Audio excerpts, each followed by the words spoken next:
Don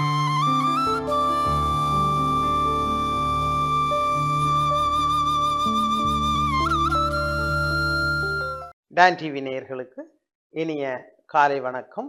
இந்த இன்பகரமான பொழுதிலே யாழ்ப்பாணத்திலும் இலங்கையிலும் உலகிலுமே நீரை பாதுகாத்தல், மக்களுக்கு தூய்மையான நீரை வழங்குதல், ஆகவே இது ஒரு மிகப்பெரிய பிரச்சனையாக உலகளாவிய ரீதியில் ஏற்பட்டுவிட்டது.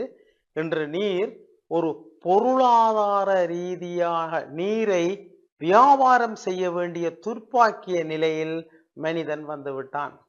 இயற்கை தந்த அருஞ்செல்வத்தை, குறிப்பாக யாழ்ப்பாணத்திலே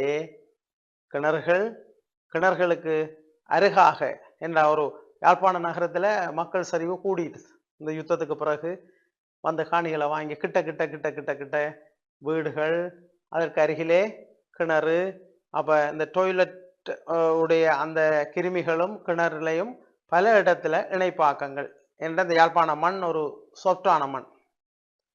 இதில அப்ப நீர் மாசடைந்து கொண்டு இருக்கிறது. ஆய்வுகள் செய்கிறார்கள். இனி அதற்கான செயற்திட்டங்கள் விரைவாக நடைபெற இருக்கிறது. முன்னாயத்த வேலைகள் நடக்குது. ஆகவே மக்கள் இதில் விழிப்பாக இருக்க வேண்டும். அப்ப நீங்க கூட அந்த அளவு திட்டத்துக்கு அமைய.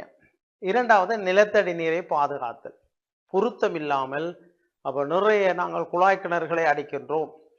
அப்ப இங்க அது குழாய் கிணறு ஆழமா அடித்தால் இந்த யாழ்ப்பாண முருகைக்கல் பாறைகள் அதுக்குள்ள ஓட்டை இருக்குது, அது கடல் தண்ணியோடு உள்ளுக்கு வந்துடும். அப்ப நல்ல தண்ணியோட கடல் தண்ணி கலந்து விடும். ஆக நீரை பாதுகாத்தல் என்று எங்களுக்கு கிடைக்கின்ற மழை நீரை பாதுகாத்தல், அதை நல்ல குடிநீராக சுத்தமான குடிநீரை மக்களுக்கு விநியோகித்தல் என்று ஒரு பெரும் பிரச்சனை. இன்னும் 10 வருடங்களில் அது மிக பெரும் பிரச்சனை. 100 வருடங்களில் இதுதான் போராட்டமாக இருக்கும் என விஞ்ஞானிகள் தெரிவிக்கிறார்கள். இதுக்கு உதாரணம் சீன நாட்டை பார்த்தீங்கன்னு சொன்னா, அங்க பாலைவனங்கள் கூட இருக்குது. நீங்க அந்த நாட்டுக்கு போனீங்கன்னா தண்ணி தட்டுப்பாடே தெரியாத அளவில் அரசாங்கம் மிகச்சிறந்த நீர் முகாமைத்துவத்தை ஒழுங்குபடுத்துகிறது. எங்கள்கிட்ட நல்ல நீர் வருது. இஸ்ரேல் நாட்டை பார்த்தீங்கன்னா, யாழ்ப்பாணத்துல எங்களுக்கு இருக்கிற தண்ணியை விட 5ல் 1 பங்கு தான் தண்ணி அங்க. ஆனால் அவர்கள் மிகச்சிறந்த நீர் முகாமைத்துவம், மிகச்சிறந்த விவசாயம்.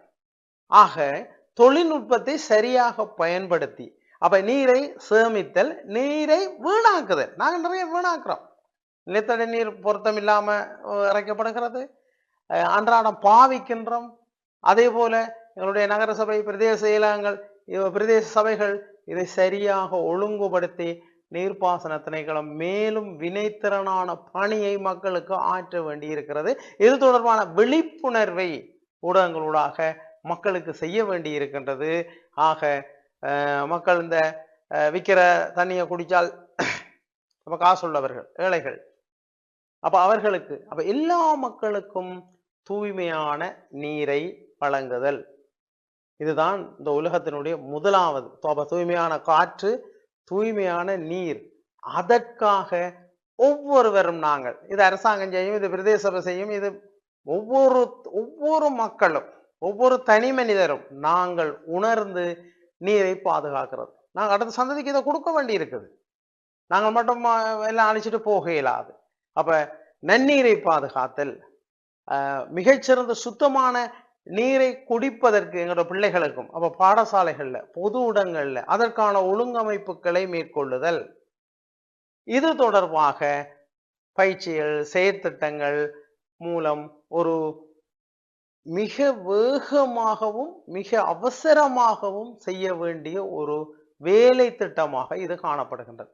இது உலகளாவிய ரீதியிலையும் சரி, எங்களுடைய பிரதேசத்துல, குறிப்பாக வன்னி பிரதேசத்துல. அப்ப இப்ப இந்த சிறுநீரக நோய்கள் அதிகரிச்சிருச்சு. யாழ்ப்பாணத்துல கடற்கரையோரங்கள்ல, வன்னி பிரதேசத்திலையும் அது நீர் மாசடைதல்.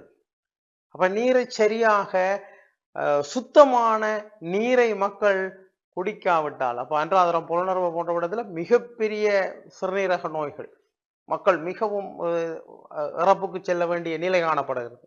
ஆகவே இந்த நீரை, சுத்தமான நீரை பயன்படுத்தி மக்களுடைய ஆரோக்கியமான வாழ்வுக்கு நாங்கள் ஒரு விழிப்புணர்வை ஏற்படுத்துவோம். வணக்கம்.